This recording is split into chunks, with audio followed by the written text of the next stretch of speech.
for all of that, though. Leicestershire's Chief Constable has told this programme that policing needs to be less like Dixon of Dock Green and more like the sci-fi film Minority Report.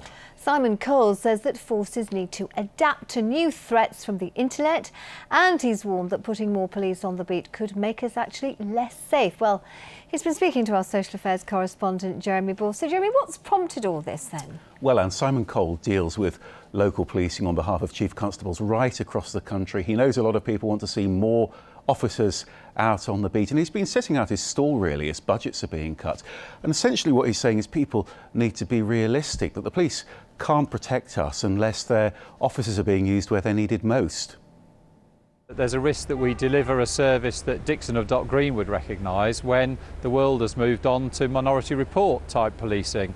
And so we need to be able to deliver both. We need to be able to offer a presence in places like Market Harbour, where I'm stood talking to you now. But the reality is that whilst that yellow jacket's going past your front door, your family might be upstairs being groomed online, where we see people being persuaded around terrorism online, where we see online child sexual exploitation and grooming. And the reality is that the best response to that isn't an officer in a uniform, however good that officer is. So, Jeremy, is Simon Cole going as far as saying he wants to get rid of police on the beat? No, he's not. This is really about striking a balance. He's made it clear that visible policing teams do make people feel safer, that they can deter criminals, they can help tackle things like antisocial behaviour.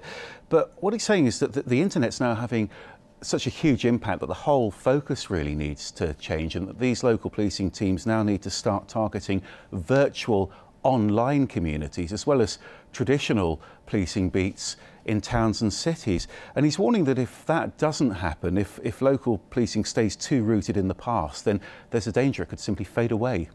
Crikey, Jeremy, thank you very much indeed.